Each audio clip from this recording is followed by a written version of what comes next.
Ceci est un livre audio autogénéré par Google. Pour Anne, avec reconnaissance pour le partage de nos vies, en mémoire de mon fils Noël, pour honorer la nature unique de son destin, avec un grand merci aux étudiants de Varsovie, sans qui je n'aurais peut-être rien appris. Et à tous ceux qui m'ont aidé à faire de ce livre ce qu'il est devenu. Celui qui se connaît soi-même connaît son Seigneur. Sentence soufie, je ne crois pas en Dieu, je le vis. Maurice Zindel. Présentation. Ce livre est un récit, un cheminement, une aventure. Il parle de la vie et témoigne d'une réalité mouvante dans laquelle s'enchevêtrent des souvenirs, des questions, des idées, des événements, des espoirs. Il raconte un voyage, le long de multiples chemins particuliers et irréversibles.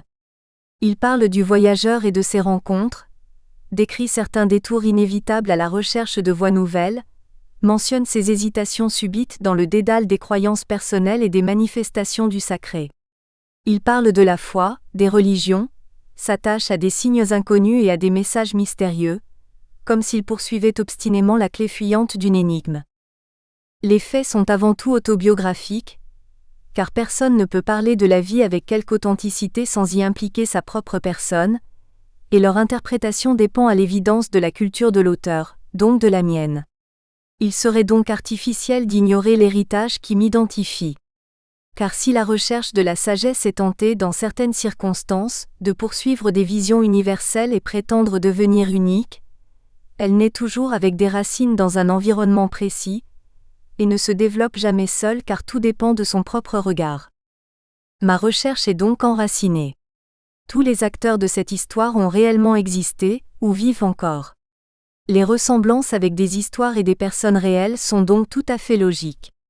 Certes, je n'ai pas rencontré personnellement tous les protagonistes de cette aventure, en particulier les auteurs et penseurs d'autrefois ou d'ailleurs dont les œuvres ont indéniablement tissé la trame de mes réflexions, ni connu ces générations disparues qui ont progressivement forgé le milieu dans lequel j'ai grandi. Il est pourtant normal qu'ils entrent dans ce récit, car la solidarité humaine est ancrée dans notre mémoire et se nourrit de temps. Un récit construit de cette manière n'a donc rien d'une fiction. Il n'a ni la richesse d'imagination, ni la force des rêves qui émanent d'un récit romanesque. On n'y retrouvera donc aucun personnage fictif, à l'exception peut-être du personnage principal qui anime et qui hante toutes ces pages, Dieu. Mais je ne suis pas seul responsable du caractère fictif de l'être divin. Ils sont nombreux et multiples les récits historiques et les témoignages exceptionnels, qui, dans toutes les langues, sous toutes les latitudes et sans interruption depuis que l'humanité écrit son histoire, ont parlé de l'existence et de la nature de cet être divin. Pourrais-je donc ajouter quelque chose de nouveau à cette suite ininterrompue de rêves imaginaires ? L'explication que je considère acceptable vient à mes yeux des leçons de l'expérience.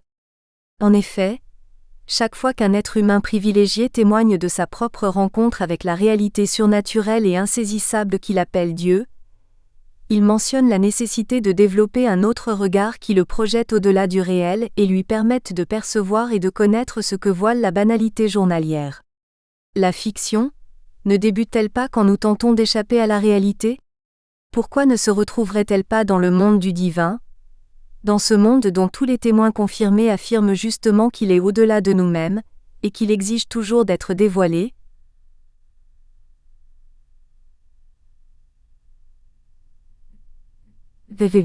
Réinventer. La vie elle-même tout d'abord, telle qu'elle se présente, nous conduit nécessairement à saisir les événements et à percevoir les autres dans leur multitude et leur diversité. Les faits et les individus s'imposent directement à nous. Nos yeux découvrent alors leur forme et leurs mouvements, nos sens réagissent à leur présence, notre esprit à leurs pensées, leur voix vibre concrètement à nos oreilles. Ils constituent l'environnement directement palpable de notre vie. Mais la rencontre de l'unique et de l'absolu est d'une autre nature. Elle exige de voir au-delà des apparences, de sentir au-delà des sensations, d'entendre au-delà des sons, de penser au-delà des pensées acquises, de voir au-delà de la vue, d'évoluer et de durer au-delà du temps, dans une réalité justement définie comme insaisissable. C'est la poursuite de cet autre regard qui constitue le fil rouge de ce récit, ce regard qui permet à l'homme de contempler plutôt que de percevoir, d'inventer plutôt que de découvrir, d'imaginer plutôt que de dévoiler, et de transformer ainsi la réalité dans une fiction jaillie de son propre désir. Rechercher Dieu et parler de lui, dès lors, revient à tenter de comprendre ce que signifie pour soi-même cet autre regard, à comprendre la force créatrice de cette vision humaine plutôt qu'à décrire ce qu'elle voit au nom de quelque objectivité présomptueuse. Il faut pour cela parcourir des chemins pleins de surprises, d'incertitudes, de frustrations, parfois d'orages, mais aussi de découvertes fulgurantes et de révélations inattendues qui en font une aventure véritablement imprévisible. Celle que vivent tous ceux qui poursuivent leur propre chemin vers cet autre regard, celle que j'ai vécue sans l'avoir préméditée et que je relate modestement, et je souhaite le plus humainement possible, dans ce livre. Or ce livre est devenu lui-même une partie de cette aventure. Je l'avais clôturé en 2004 sous le titre « Le chemin et le regard ». Récit philosophique sur l'homme et le divin. Il a été publié par une maison d'édition qui, pour raison de faillite, a disparu quelques mois après avoir mis mon texte à la disposition des lecteurs. La collection dans laquelle il avait été retenu, appelée Les chemins de la connaissance, n'a pas été considérée par le repreneur de la maison originelle d'édition comme digne de son fonds de commerce, aussi les volumes encore existants ont été détruits. Mon témoignage ne servait donc plus à personne, mais il me poursuivait encore. Une poursuite très présente et de plus en plus intense, car les signes inconnus et les messages mystérieux ne se sont pas tus parce que je les avais mis par écrit à un moment particulier de mon histoire. Dès lors, devant la proposition de rééditer ce livre, je me suis senti obligé d'introduire de nouvelles expériences dans le jardin de ma vie, qui confirmaient ou infirmaient les convictions que j'avais exprimées, car la poursuite de cet autre regard ne se terminera qu'avec la fin de ma vie. Ma recherche ne peut en effet que présenter le visage de l'instant où je la signe, car le temps, lui, ne s'arrête pas. 20-01-20-04-2012. Varsovie Ruddervoort. GF. L'emprise d'une question inattendue. Varsovie, un vendredi de printemps, début de l'après-midi. Silence d'abord. Quelques murmures qui s'éteignent progressivement, une chaise encore déplacée, l'attention qui s'inscrit peu à peu sur les visages. Je peux donc commencer. Ma voix envahit l'espace, solitaire, égrenant des mots familiers et suggérant un lot d'idées et de propositions. Tous les étudiants sont là, une douzaine, attentifs, réunis une dernière fois autour de la longue table qui nous rassemble. Ils me regardent, décontractés, se font quelques clins d'œil de connivence et mon exposé trouve son rythme de croisière. C'est aujourd'hui l'ultime leçon d'un cours que j'ai donné durant les mois d'hiver, en 3 sessions d'1 semaine chacune, dans un auditoire du Palais Stachika de l'Académie des sciences de Pologne où est logé en cette année 2001 le Centre d'études sociales de l'Université d'Europe centrale. Je propose aujourd'hui une synthèse des leçons passées, en suscitant des questions et en formulant quelques interrogations pour des réflexions futures. Qui sait ? Au-delà des obligations académiques à court terme qui leur permettront d'obtenir leur diplôme d'études avancées, certains seront peut-être tentés de poursuivre leur enquête personnelle sur quelques faits frappants ou quelques notions nouvelles qu'ils auront découverts en m'écoutant. Comme tout enseignant qui pratique honnêtement son métier, sans oublier le plaisir qu'il procure, j'espère que le message transmis aura une utilité plus permanente que la simple obtention de résultats scolaires satisfaisants. L'atmosphère est très détendue, amicale même. Nous devons nous retrouver en fin d'après-midi, pour prendre un verre d'adieu. Dans ces écoles internationales qui rassemblent des étudiants de plusieurs pays, et où se retrouvent des visiting professors venant des 4 coins du monde, le dernier jour de travail est aussi, bien souvent, celui des adieux définitifs. Donner une vingtaine de leçons sur la dimension religieuse de la culture, en anglais, à des étudiants d'Europe centrale et de l'ex-Union soviétique, n'a pas été une entreprise sans difficulté. Certes, je connais relativement bien le public académique de cette région, les étudiants comme les chercheurs. J'ai voyagé dans cette partie de l'Europe pendant plus de 10 ans dans le cadre d'un programme d'aide à la recherche, rendu possible par les initiatives du philanthrope américain d'origine hongroise George Soros. Mais il y a un monde de différence entre les contacts académiques établis lors d'une action destinée à favoriser le développement des sciences sociales et ceux que suscite un enseignement personnel touchant directement aux questions essentielles et ultimes de la vie humaine, de l'éthique, de la religion et de Dieu. La découverte de l'autre n'a pas le même sens. On ne peut pas parler de façon totalement neutre de ce qui touche à l'intimité des croyances de chacun. Je n'avais jamais abordé dans le passé, et certainement pas de façon systématique, la question de la religion dans les sociétés post-communistes. Certes, j'avais vu les résultats d'enquêtes pertinentes, étudié les conclusions de certaines analyses globales, et j'avais surtout lu avec grand intérêt, si ce n'est avec la passion que l'auteur elle-même a su mettre dans son récit, le voyage de Victoria Clark à travers le renouveau de l'Église orthodoxe en Europe de l'Est et en Russie. Mais je n'avais jamais tenté d'entrer en contact personnel sur ce sujet avec des individus, en particulier des étudiants. Comment réagissaient-ils après des décennies de propagande athée et de persécutions ouvertes? Que pensaient-ils réellement, après le bouleversement rapide, violent et chaotique qu'a représenté la dernière décennie du siècle qui les a fait entrer subitement dans l'ère de la liberté d'opinion et d'expression? Maintenant que l'idéologie du matérialisme dialectique avait définitivement fait faillite sous leurs yeux, comment acceptaient-ils les valeurs de ce nouveau matérialisme, importé cette fois d'Occident, mercantile et outrageusement capitaliste, qui, avec l'idéologie du marché et le culte du profit, les envahissait et leur garantissait paradoxalement, en plus de l'illusion d'un enrichissement rapide, la liberté des religions dans une société non plus athée et anti-religieuse mais laïque, à l'instar de nos pays? La sécularisation de la vie sociale, des pouvoirs publics et des institutions religieuses elles-mêmes, que nous considérons en Occident comme un des fleurons de la modernité, pouvait-elle répondre à leurs attentes? Je terminais ce vendredi l'expérience de mon enseignement, sans avoir obtenu les réponses à toutes ces questions, mais je pouvais au moins me considérer comme un peu moins ignorant. Mettre Dieu entre parenthèses. Il n'est pas possible d'enseigner la religion, ou du moins certains aspects du phénomène religieux, comme n'importe quelle autre discipline académique. Certes, la rigueur scientifique doit être présente, mais le sujet touche trop à l'intimité des personnes pour prétendre à une neutralité absolue. Pour mettre mes étudiants en confiance, j'ai donc entrepris de présenter mon analyse du phénomène de façon très personnelle, c'est-à-dire en la rattachant à l'expérience de ma propre vie. L'objectivité exige avant tout, dans ce domaine, la reconnaissance sincère de sa propre subjectivité. J'ai donc joué le jeu en parlant ouvertement de moi-même, de mon évolution, du milieu social de mon enfance, de mon éducation religieuse, de mes croyances passées et de mes comportements, tout en invitant les étudiants à procéder d'eux-mêmes lors de nos échanges.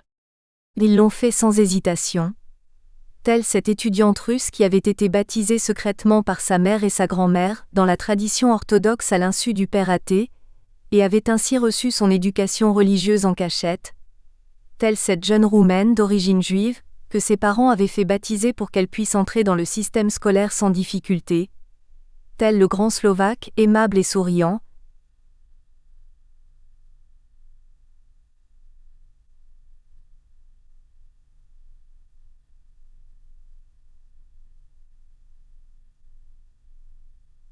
récemment reconverti après avoir abandonné ses pratiques catholiques au sortir de l'adolescence. Telle enfin cette étudiante de Sibérie qui a vécu dans un environnement familial athée, activement communiste, et n'avait jamais entendu parler dans sa jeunesse de l'existence même de la religion.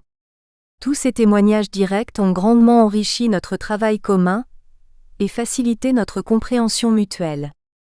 Mais je crois aussi qu'il est nécessaire, au-delà de cet exercice de sincérité, de savoir se détacher de sa propre expérience et la situer dans un regard plus universel, en tentant d'être aussi scientifique que possible et en faisant, comme dans toute analyse phénoménologique rigoureuse, abstraction de ses propres croyances. Or pour cela moins j'en étais et j'en reste convaincu moins, il fallait mettre la question de Dieu entre parenthèses. Au premier abord, et logiquement, l'inverse devrait s'imposer. Dans toutes les religions que l'humanité a connues au cours de son histoire, et qui se manifestent encore aujourd'hui dans leur riche diversité, il est évident que la conviction première de l'existence de Dieu, ou d'un Dieu unique, d'un monde dépassant la nature, peuplé d'esprits et de puissances non maîtrisables, d'un au-delà contenant un ciel éternel et sacré, ou d'une réalité indéterminée qui transcende l'apostrophe homme et sa vie limitée par la mort, constitue la représentation originale à laquelle se rattachent, dans une sorte de relation naturelle et causale, toutes les manifestations religieuses qui en découlent. Or je ne souhaitais pas entrer dans ce genre d'argument. Je préférais mettre de côté volontairement l'hypothèse de Dieu et de son existence, et limiter mon entreprise à l'observation des manifestations et comportements religieux dans les sociétés humaines. Ceci n'est pas un a priori idéologique, mais une attitude inspirée par la modestie nécessaire qu'impose le respect de la croyance d'autrui. L'acte de foi personnel par lequel chacun se situe individuellement face à la question de l'absolu et de l'éternité est tellement intime, qu'il ne peut pas, me semble-t-il, être l'objet d'observations objectives et de conclusions scientifiques, et toute affirmation péremptoire en ce domaine apparaîtrait comme l'expression d'une prétention inacceptable. Je ne souhaitais pas discuter au cours de mes leçons de l'existence possible de Dieu, ni de dire qui il pouvait être. Je souhaitais montrer comment, indépendamment du contenu de ses croyances, l'homme était religieux, et comment cette nature religieuse de l'homme se manifestait dans ses comportements et ses actes. En présentant la synthèse de mon cours, ce vendredi 2 mars à Varsovie, j'étais convaincu d'avoir réussi. La diversité humaine et ses religions. Dès le début, j'avais indiqué dans quelle perspective je souhaitais aborder l'analyse du phénomène religieux. C'était une immense gageure en effet, de présenter ce phénomène complexe en quelques heures. Comment faire comprendre, si rapidement, à la fois sa nature fondamentalement humaine et de ce fait aussi multiple qu'elle est universelle, ses manifestations infiniment variées à travers les âges, son incarnation dans les cultures passées et son influence sur les cultures actuelles, les formes très diverses de son expression ainsi que l'immense complexité de ses contenus. J'avais donc choisi, à la suite de mes propres recherches dans ce domaine, une méthode d'analyse complexe et multidimensionnelle qui permettait d'éviter toute forme de simplification réductrice à la mode cartésienne. Celle-ci aurait eu le tort à mes yeux, de ramener outrageusement la multiplicité des phénomènes à quelques pensées uniques, ou idées claires faussement évidentes, justement trompeuses par son simplisme. Je proposais donc de distinguer, tout en insistant sur leur interaction permanente, 7 dimensions particulières à travers lesquelles le phénomène religieux pouvait être globalement circonscrit et utilement analysé. Le rappel de ces 7 dimensions constitua l'essentiel de mon intervention durant cette dernière leçon. Pourquoi 7 ? Il ne s'agit en fait que d'un hasard scientifique, moins si j'ose utiliser cette notion peu orthodoxe, moins à savoir le résultat de mes réflexions et d'un choix que j'ai fait personnellement après l'étude de travaux plus anciens de sociologie de la religion. Aux 5 dimensions retenues par les sociologues qui m'ont inspiré, j'en ai ajouté 2. D'une part celle que j'appelle la théurgie, la pratique des sacrifices ou des sacrements, qui favorise la mise en contact du croyant avec le monde surnaturel, au-delà des rites purement liturgiques, soit pour tenter d'influencer le divin afin de le réconcilier avec les humains pécheurs, soit pour tenter d'attirer sa bienveillance et de contribuer ainsi au salut de l'humanité. D'autre part la dimension institutionnelle, qui met en lumière la nature de la participation des croyants à l'institution religieuse qui les rassemble et la manière dont cette communauté est dirigée, le pouvoir qu'elle manifeste et la manière dont elle influence la société dans laquelle elle se développe. Ceci conduit à mieux comprendre le rapport essentiel qui a caractérisé toutes les civilisations dans l'histoire, en précisant l'influence réciproque de la religion et de la politique. C'est ainsi que je suis parvenu à ces 7 dimensions, mais ce chiffre n'était pas poursuivi en tant que tel, car je ne crois pas au symbole quantitatif et encore moins à la mystique des nombres. Mais je laisse à ceux qui pensent que les chiffres peuvent être révélateurs de réalités mystérieuses le soin d'imaginer d'autres significations à ce nombre, comme par exemple, aux disciples d'une certaine école de la Kabbale qui considéraient que le chiffre 7 exprimait la perfection divine. Voilà donc dans les grandes lignes, ce que je racontais à mes étudiants. L'expérience religieuse et la mystique. Il y a tout d'abord l'expérience religieuse, ce phénomène psychologique si bien décrit par William James dans son ouvrage devenu un classique dans ce domaine. Cette expérience constitue souvent l'événement personnel et unique à partir duquel des conversions s'opèrent et des mouvements religieux naissent dans l'histoire. Il faut en distinguer 3 aspects. D'abord la révélation fulgurante du sacré à travers une expérience individuelle extraordinaire, moins comme la voix divine qui renverse l'apôtre Paul sur le chemin de Damas, moins qui s'impose à l'individu comme un événement puissant, subit, qui l'entraîne vers un autre état de conscience. Il y a ensuite l'expérience d'un état plus ou moins permanent ou récurrent de conscience élevée, que poursuivent volontairement, par des pratiques adéquates, les écoles mystiques. L'analyse comparée des différentes formes que cette expérience manifeste à travers ses multiples expressions culturelles permet de comprendre à la fois la diversité des sentiments religieux dans une même tradition, comme entre les mystiques espagnols et les mystiques rénants dans le christianisme occidental par exemple, ou certaines similitudes fondamentales entre des religions fort éloignées, comme entre le soufisme musulman et le bouddhisme, dont la rencontre a joué un rôle important dans l'expansion de l'islam en Asie.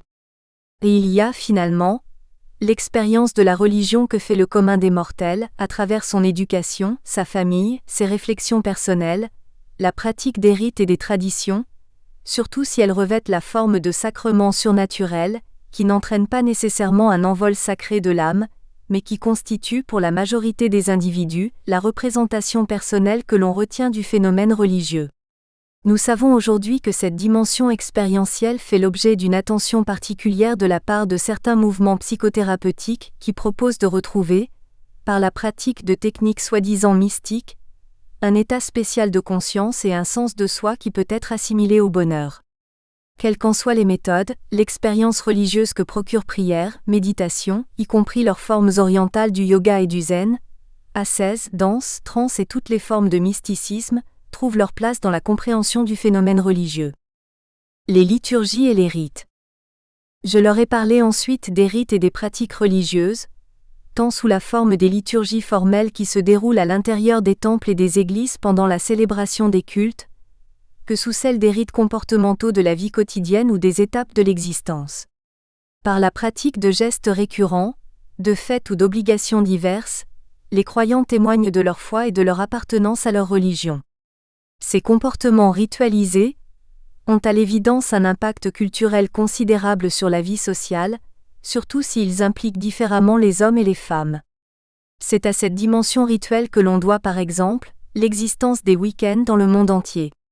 En effet, en proposant à l'imitation de ses fidèles un Dieu créateur qui se fatigue, et qui doit se reposer le 7e jour après avoir travaillé à créer le monde, l'héritage judéo-chrétien a imposé à toute l'humanité ce repos de fin de semaine qui marque aujourd'hui le rythme des activités économiques sur tous les continents.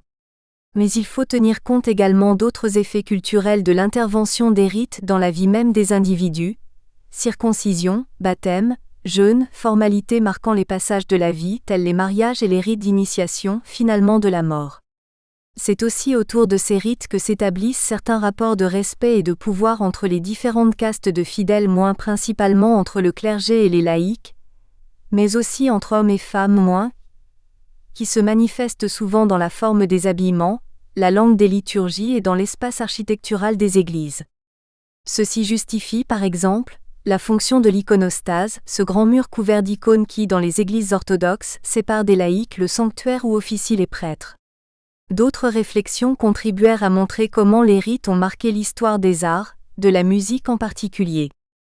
L'intercession, le sacrifice et les sacrements, la théurgie. Je montrai ensuite comment certains rites n'avaient pas seulement pour but de modeler l'attitude sociale et les comportements des croyants et de leur communauté moins, et d'affirmer ainsi leur identité, moins mais aussi d'entrer en contact et, si possible, d'influencer le monde surnaturel. Depuis des temps immémoriaux, les sociétés humaines ont vécu dans la conviction d'une présence mystérieuse d'esprit ou de Dieu, plus ou moins proche ou lointain, plus ou moins bon ou mauvais, qui habitait leur environnement et était susceptible d'intervenir dans le destin de l'univers et de ses habitants. Nous espérons que vous avez apprécié cet aperçu. Pour continuer à écouter ce livre audio sur Google Play Livres, utilisez le lien dans la description de la vidéo.